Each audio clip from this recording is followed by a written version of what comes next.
Dans le soin énergétique, on effectue une canalisation de l'énergie et cette énergie peut aussi être source d'information.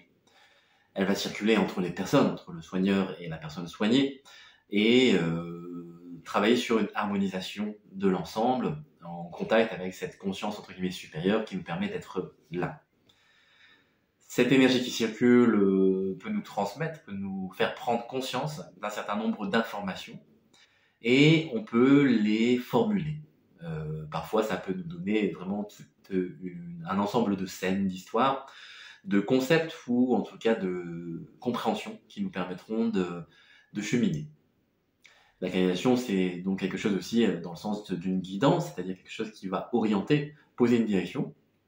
Et cette façon de considérer les choses peut vraiment nous libérer d'un certain nombre de blocages ou nous permettre aussi de nous asseoir dans ce qui est déjà présent. Ça libère du potentiel et puis ça ramène aussi au contact de cette réalité qui est à la fois personnelle et impersonnelle.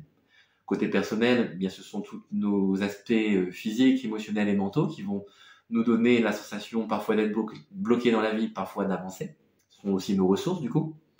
Et au sens impersonnel, c'est ce contact à la conscience, à la réalité qui va nous donner la sensation d'être ce tout, d'être dans l'unité et de ne pas vivre la vie comme séparation. Alors sur ces deux plans, on peut bien sûr voir une sorte de simultanéité, puisque on est à la fois un individu et bien d'autres choses que cela, mais la canalisation peut vraiment apporter des informations aussi bien sur le plan personnel que sur le plan de la conscience. Et c'est pour ça que c'est vraiment très intéressant, parce que ça peut être des invitations très pratiques, hein, par exemple porte soin sur tes chaussures, parce que peut-être que tes pieds sont malmenés. Donc simplement faire attention à la manière dont je m'habille, et qui va me permettre peut-être aussi une évolution non seulement pratique, puisque j'aurai moins mal aux pieds, mais également de comprendre ce que ça veut dire cheminer, puisque mes pieds me portent, et en avançant, j'avance aussi au sens large du terme. De l'autre côté, peut-être que la canalisation peut apporter une autre information sur un autre plan, sur une structure dimensionnelle énergétique par exemple, et ce plan d'avancement avec les chaussures peut se référer aussi à un plan peut-être entre guillemets plus subtil, sur le fait que l'être s'incarne à travers un véhicule.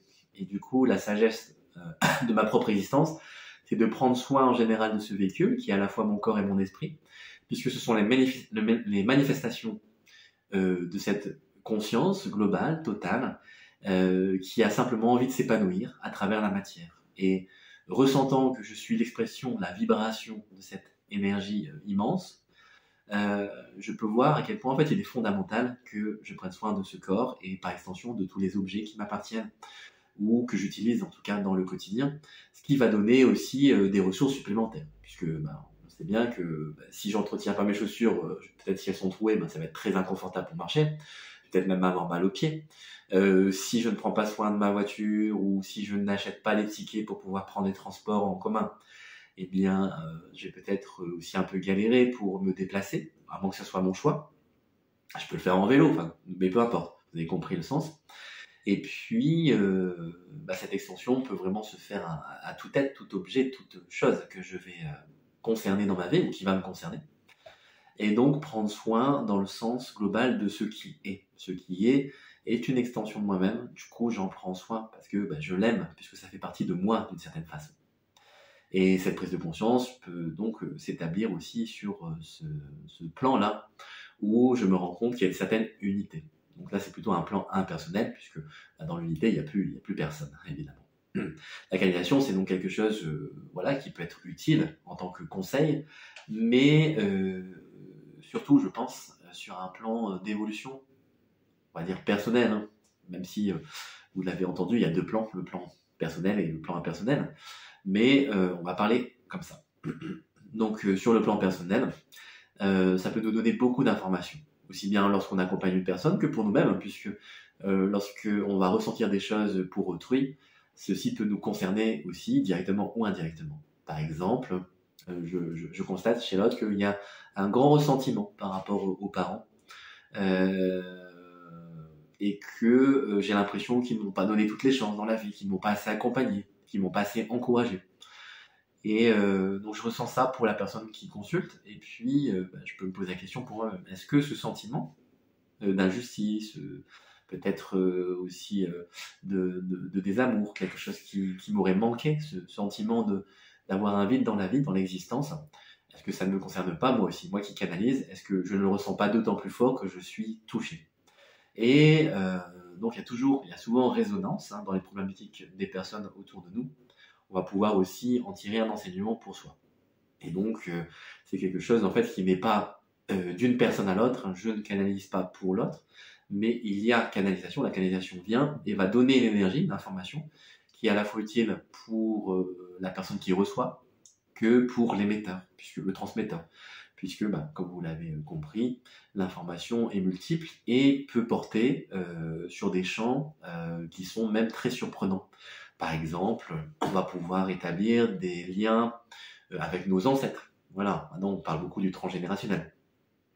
Cette colère que je subis vis-à-vis du désamour de mes parents, peut-être que eux-mêmes l'ont subi, peut-être que leurs parents à eux l'ont subi aussi, d'une manière ou d'une autre. Et cette compréhension me montre en fait que c'est une énergie simplement qui travaille en ondes, qui va se maintenir, persister dans chaque être qui voit le jour de la famille. Et peut-être que moi j'y suis sensible, peut-être que mon cousin, mon frère, ma sœur n'y est pas sensible, peut-être que il y a des personnes qui vont être encore plus sensibles que moi. Et ce travail va permettre d'aider tout un chacun, puisque ce que je fais en destination de ma propre personne va servir aussi au bien commun, puisque comme on l'a dit, comme c'est une onde, et si ça se résout, si ça se positive pour mon chemin personnel, eh bien je vais pouvoir, déjà simplement parce que je me sens mieux, faire du bien autour de moi, mais aussi par résonance, les personnes de ma famille, mes ancêtres, mais aussi mes descendants et les gens aussi qui sont sur ma lignée, vont pouvoir en profiter. Donc la canalisation va travailler pour tout un chacun. Et finalement, c'est pour ça qu'on ne peut pas l'attribuer à une personne, même deux personnes. C'est quelque chose qui finalement est pour tous. Et c'est une énergie qui dépasse largement le centrage sur un quelconque individu. Mais c'est également intéressant de voir qu'on peut traverser un petit peu les dimensions. Par exemple, on va aller chercher des choses sur peut-être ce qu'on appelle des vies antérieures, ou des vies parallèles, puisque peut-être qu'elles ne se passent pas forcément avant, mais peut-être en ce moment, ou plus tard, ou en tout cas dans un autre espace-temps qui n'a pas forcément de répartition linéaire sur une échelle de temps passé, présent, futur.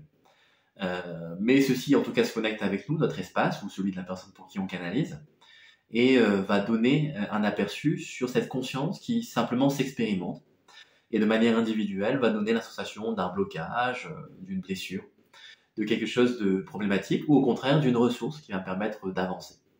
Donc pour les blocages, ça peut être des émotions négatives, en tout cas augmentées de manière négative, comme une extrême colère, un extrême sentiment d'abandon, comme la sensation d'impuissance face aux événements, de toujours être dans dans une expérience chaotique. Ça peut être aussi l'incapacité d'agir.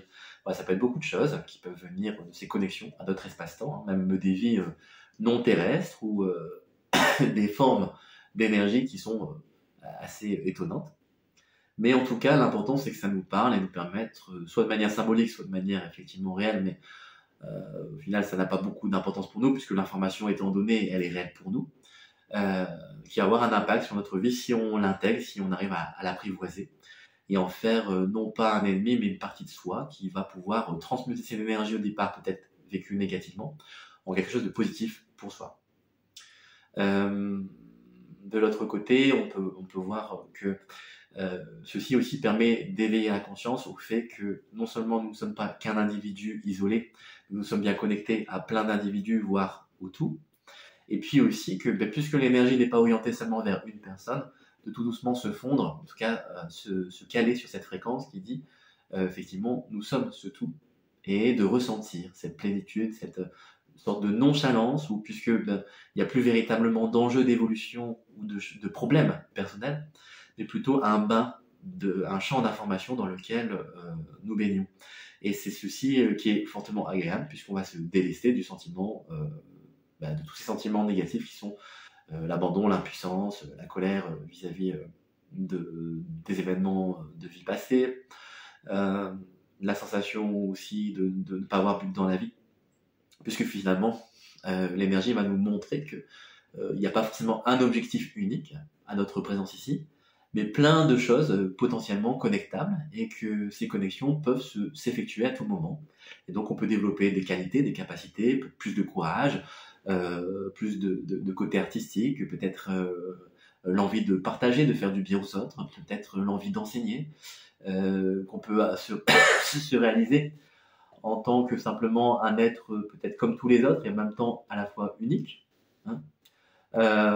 On peut réaliser vraiment beaucoup de choses. Du coup, le soin canalisé ou la canalisation lors du soin offre tout un champ de perspectives qui permettent vraiment d'explorer, bien sûr, les souffrances, les blocages, mais également tout cet éveil à soi qui va donner la sensation que l'existence est de loin plus large que la vie sur Terre, la vie humaine, et qui va répondre d'une certaine façon aussi à certains questionnements existentiels de manière propre, hein, et unique à chacun, mais qui va permettre de se délester du sentiment de d'incompréhension face à l'univers et à ce que je peux faire ici dans ma vie, pourquoi j'ai choisi entre guillemets ces expériences, parfois ces épreuves, pourquoi ces deuils, pourquoi cette souffrance, pourquoi cette difficulté à vivre, mais aussi choisir des directions de vie qui me permettent de m'épanouir. Et toutes ces informations vont être contenues voilà, dans les mots, mais aussi dans ce qui contient les mots, c'est-à-dire notre conscience. Voilà pour ce que j'avais envie de vous partager aujourd'hui sur le soin et la canalisation. Je vous encourage à mettre des commentaires, à partager vos expériences. C'est toujours plaisir de vous lire et de répondre aussi à vos questions. Et si vous voulez me retrouver, n'hésitez pas sur les lives ou en me contactant. Vous avez toutes les informations dans la description de la vidéo. Je vous souhaite une belle journée, une belle soirée. À bientôt.